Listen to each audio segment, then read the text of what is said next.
They say weddings are about love and celebration, but what if the moment you arrive, you realize you were only invited out of guilt? I stepped into the warm glow of the lodge's grand dining hall, and within seconds, I knew something was wrong. No one looked at me directly. My name wasn't on the family table. Instead, it was written in small, gold script and taped to a side chair near the swinging kitchen doors, where waitstaff bustled past with trays of roast chicken and red wine. I stood there in my navy wool dress, suddenly unsure if I should even sit down. My sister Diane, glowing in her satin gown, didn't look at me when I waved. My mother? She pretended not to see me at all. That's when the quiet truth hit me like cold air off the lake. I was never truly welcome here. But what had I done to deserve this kind of silence? My name is Helen Walker. I'm 66 years old, and I've spent most of my life being the one who holds her tongue, who shows up on time, who writes birthday cards and always sends flowers. The dependable one. The invisible one. Diane was always the golden girl, twice divorced, endlessly adored, and somehow always the center of attention. Even now, on the day of her third wedding. But every glance felt like a reminder that I didn't belong. I watched as toasts began, laughter erupted, and glasses clinked across the room, yet no one looked my way. And then something shifted. A moment, a quiet, powerful moment, when I realized I'd spent 6 decades waiting for someone else to decide I was worthy of being seen. But that's not what this story is really about. This story is about what happened next, after I stood up from that lonely chair and walked out into the night, heels echoing against the stone floor. It's about the conversation I never expected to have, about a secret that unraveled everything my sister built, and how I became the one person no one saw coming. So tell me, have you ever been so overlooked that you almost disappeared? And if that were you, what would you do next? The cold night air outside the lodge wrapped around me like a warning I hadn't yet understood. I didn't know where I was walking, just that I needed to move, to breathe, to get as far from that table and its insultingly perfect name card as possible. I ended up by the lake, where the wind rustled the tall pines and the moon painted silver across the still water. That's when I heard footsteps crunching on the gravel behind me. I turned, expecting maybe a waiter asking if I was okay, or worse, my mother, ready to scold me for making a scene. But it wasn't either of them. It was Tom, Diane's new husband. He stood there, hands in his pockets, tie loosened, brow furrowed in a way that told me he wasn't just stepping out for fresh air. "Mind if I sit?" he asked, gesturing to the wooden bench beside me. I shrugged, unsure what he could possibly want from me. But what he said next made my stomach tighten. "Does Diane ever talk about changing after the wedding? Like, planning things without me?" I didn't answer right away. I wasn't sure how much to reveal. I'd kept so many truths buried under politeness and silence, I didn't know how to dig them up anymore. But the way he looked at me, tired, honest, unsure, felt familiar. It reminded me of how I'd looked at myself in the mirror that morning, wondering why I was still trying so hard to be part of a family that barely noticed when I left the room. So I told him. Not everything, but enough. Enough for him to pause, to look down at the gravel between his feet and whisper, "I thought it was just me. Turns out it wasn't." Turns out, he'd seen flashes of manipulation, moments of control, smiles that didn't quite reach Diane's eyes.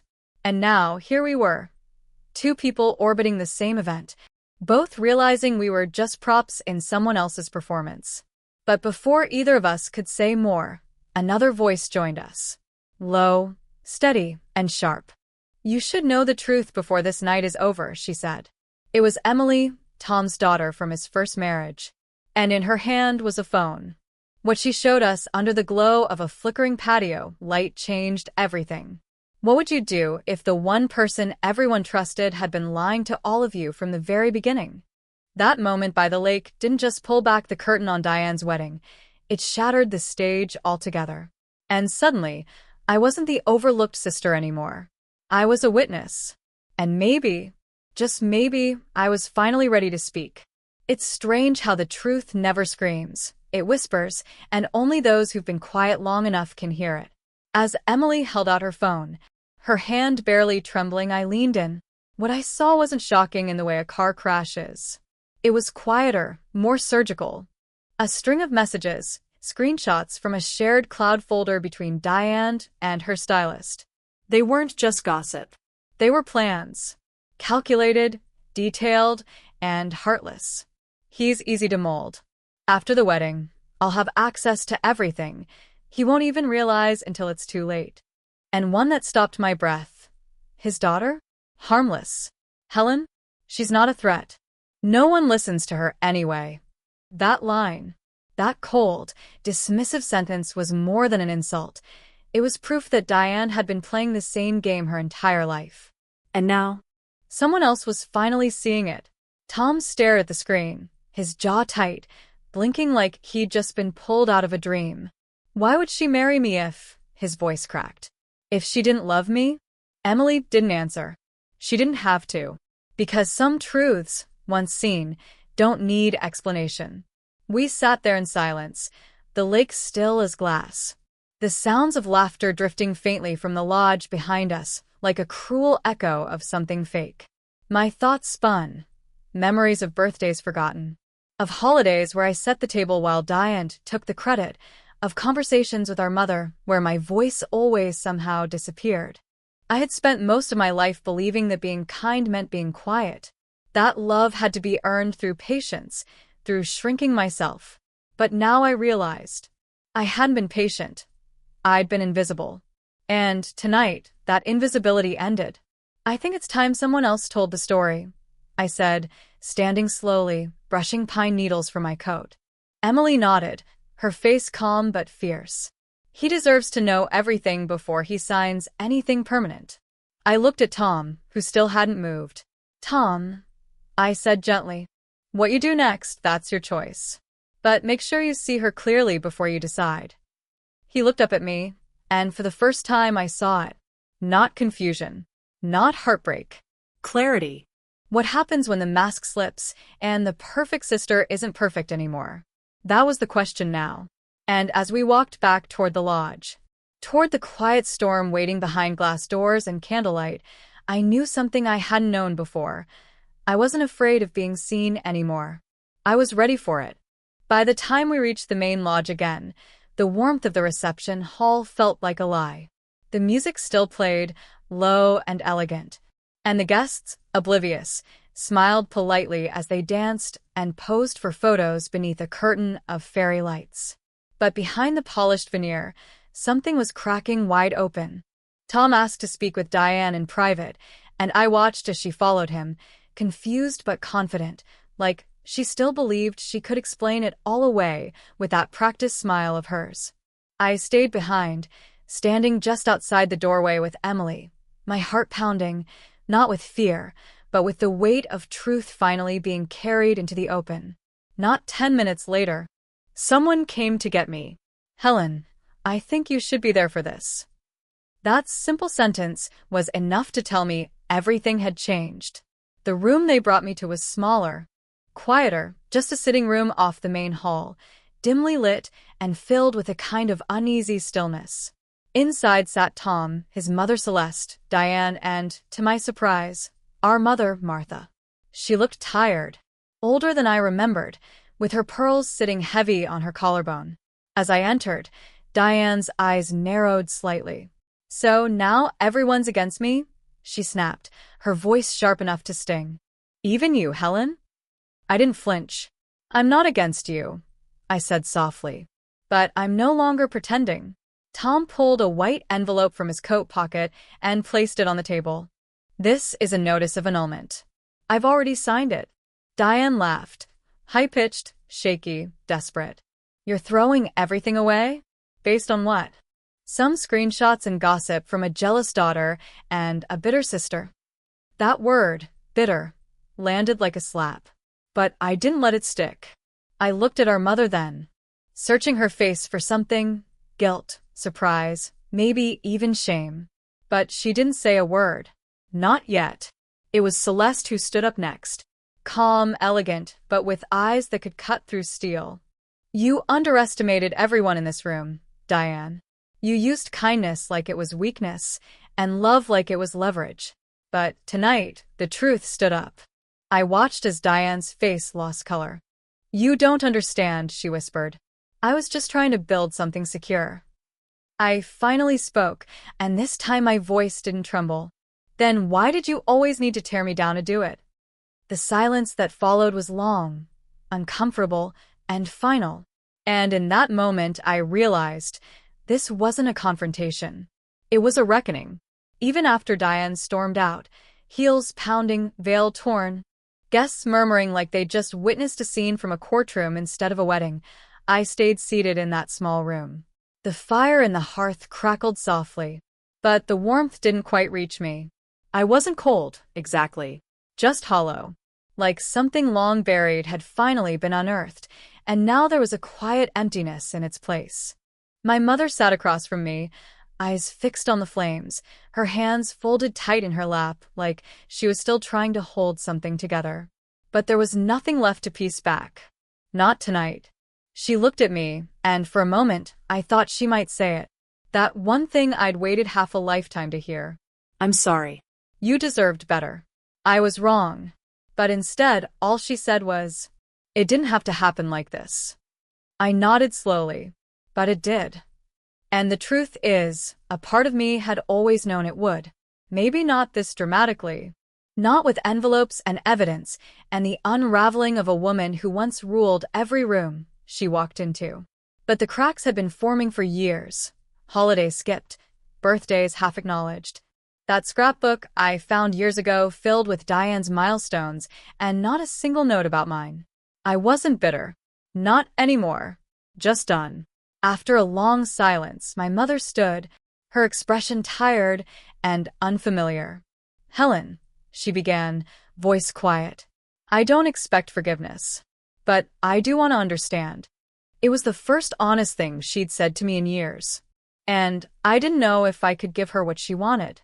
But I knew I could give myself something better. Closure. I don't need you to understand, I replied. I just need to let it go. And with that, I walked out of that room, out of the lodge, out of the shadows of years I'd spent trying to belong to a family that never really saw me. Outside, the night air was sharp and alive. Somewhere in the distance, the DJ tried to salvage what was left of the reception. Laughter rose, a little forced now, a little thinner. But I didn't look back. I didn't need a perfect ending. I just needed my own. Because sometimes, peace doesn't come when everything's fixed. It comes when you finally stop trying to fix what was never yours to repair. A week later, I sat alone at my kitchen table in Oregon, the morning light spilling through the windows like a quiet grace I hadn't felt in years. The wedding was over. The drama, the accusations, the unraveling, it had all faded into a kind of distant echo. But inside me, something had shifted for good. I didn't replay what I said. I didn't wonder what Diane was doing now, or whether our mother regretted anything she hadn't said. For the first time in my life, I wasn't lingering in someone else's silence. I was finally sitting inside my own peace. The phone rang again, my mother's number for the fourth time that day. I let it ring. Voicemail. I didn't even listen to it. I'd already heard everything I needed to hear in that dim little sitting room at the lodge. Her face, her silence, the weight of choices made over decades. No apology now could rewrite the years I spent unseen. And the truth is, I no longer needed one. That afternoon, I opened the closet and pulled down an old box of family keepsakes I hadn't touched in years. Inside was the photo album, thick, leather-bound, the one I used to flip through as a girl, hoping to find evidence that I mattered in the family story. The photos were all there as I remembered.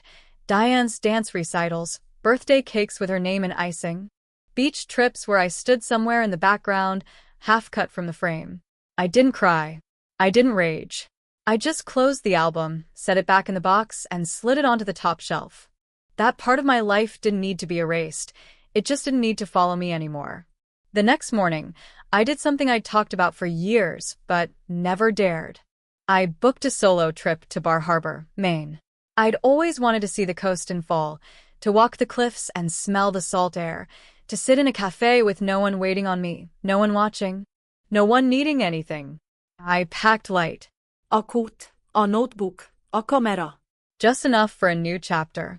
That evening, walking by the quiet banks of the Willamette River, I realized something simple and profound. Belonging doesn't come from the people who label your seat. It comes from the places you choose to stand. And I was finally choosing me. The air in Bar Harbor was sharper than I imagined, clean, briny, full of something I couldn't quite name, but had been longing to breathe for years.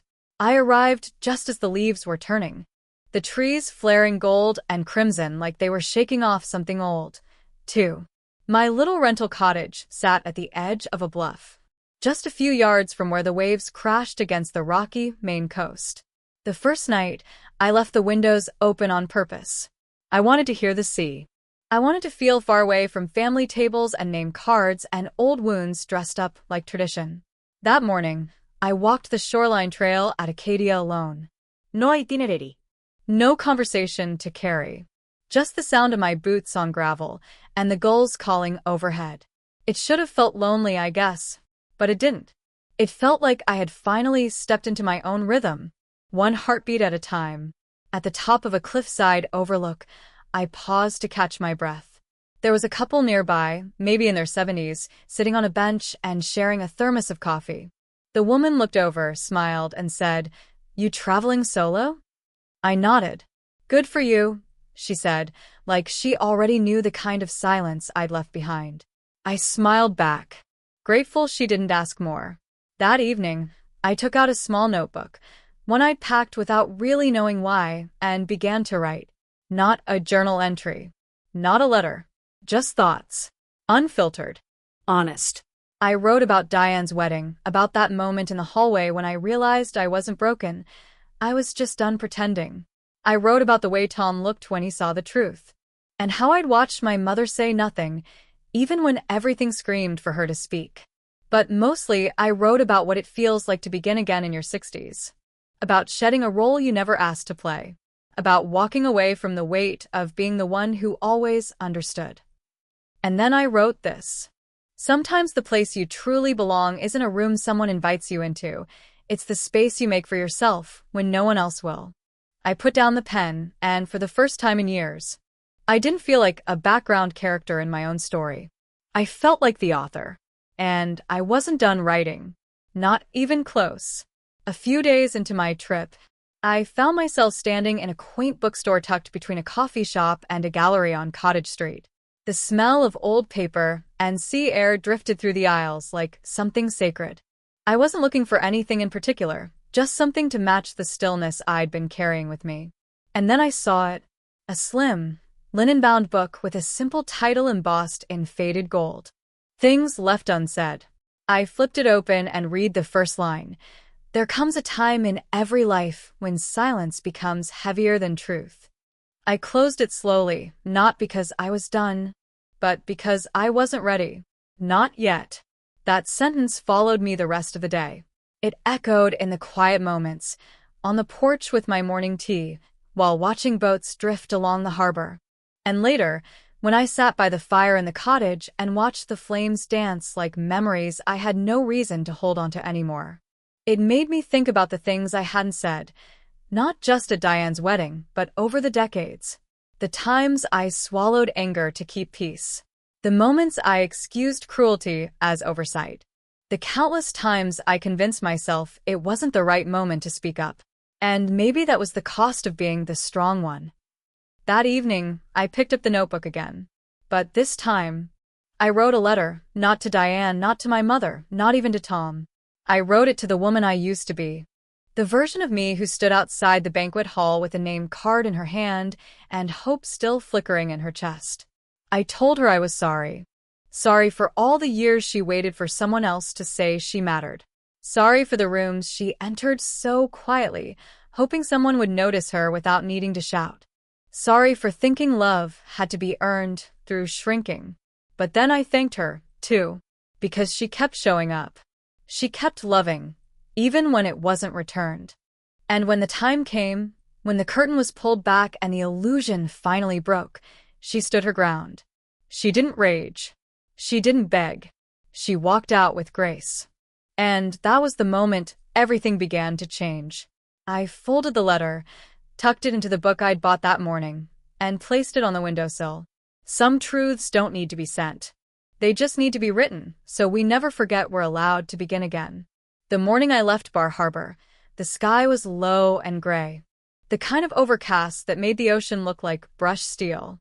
I stood at the edge of the bluff for a long time, hands wrapped around a paper cup of coffee, watching the tide pull itself back from the shore as if it, too, was preparing to let go. In the distance, a lighthouse blinked faintly through the fog, steady, unwavering.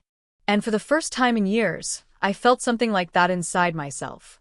Not certainty, not joy, just steadiness. A quiet knowing that whatever came next, I could face it with both feet on the ground. When I returned home to Oregon, everything felt smaller. Not in a disappointing way, but in a way that made it easier to breathe. The phone wasn't ringing as much anymore. Diane hadn't reached out since that night. My mother had sent one long, rambling email filled with half-reflections and careful phrases like misunderstandings and family tension. I didn't reply. I didn't feel angry. I just didn't feel responsible anymore for smoothing things over, for being the one who kept the peace no one else was willing to maintain. I spent that week clearing out old drawers, sorting through photos, thinning out the house like I was giving myself more room to grow. In the bottom of one closet, I found a shoebox of old letters, some mine, some my father's, long before he passed. And one of them stopped me cold. It was a birthday card from when I turned 40. Simple and signed. No message beyond thinking of you. But the handwriting was my mother's. She hadn't even written my name. It should have stung. But it didn't. Because I realized then, I'd been waiting for decades for that woman to become someone she simply wasn't capable of being. And that wasn't my fault. That Saturday, I went to the local farmer's market, picked up fresh dahlias and honey, and sat outside the little bakery on 3rd Street with a cinnamon roll and a good book. An older couple beside me laughed softly as they split a warm croissant, and I smiled, because that kind of joy, the quiet kind, was finally something I could feel without guilt. Because healing doesn't always come from grand gestures or long-awaited apologies. Sometimes it arrives on a cool morning, in the scent of baked bread and the sound of your own name whispered back to you, by the woman you've finally become. It's funny how, after everything, the world keeps turning, unbothered by your heartbreak, untouched by your awakening. Life doesn't pause when you decide to begin again. It simply waits to see if you're brave enough to join it. A few weeks after that morning at the bakery, I packed a weekend bag and took the train down the coast. No destination that required small talk or expectations, just motion. Windows full of changing scenery and time. Time to think. Time to feel without interruption. I sat by the window, the Pacific Ocean to my right, a gentle rhythm of waves and rails pulsing underfoot. And somewhere between Eugene and San Francisco, I realized I wasn't running from my past anymore. I was simply walking away from a place I had outgrown. That night, in a quiet hotel just blocks from the bay, I looked at myself in the mirror. Not with criticism, not with that old urge to edit and erase, but with something softer. Something like respect. I saw laugh lines that told the truth about years lived, eyes that no longer flinched from memory, and shoulders that no longer carried the weight of other people's comfort. I was no longer waiting to be chosen. For most of my life, I thought being part of a family meant staying, enduring, proving yourself again and again. But now I know. Family isn't about blood or titles or who signs the holiday cards. It's about who shows up, who listens, who says your name like it matters. And maybe, for some of us, real family isn't something we're born into. It's something we build, one honest connection at a time. On my final morning in the city, I passed a young woman standing alone at a crosswalk. She looked anxious, unsure, clutching her phone like it was her only anchor. She reminded me of myself, not in age, but in spirit. I almost kept walking, but instead, I smiled and said, "You're exactly where you need to be." She looked up, surprised, then smiled back. "I hope so," she whispered. And maybe that's what it's all about in the end. Not the weddings or the family trees or the pictures framed on mantles. Maybe life is about the moments when you finally see yourself clearly. And in doing so, you make space for someone else to do the same. Because sometimes, the most powerful journey isn't the one where you're invited in, it's the one where you step out and realize the world is big enough to belong to yourself.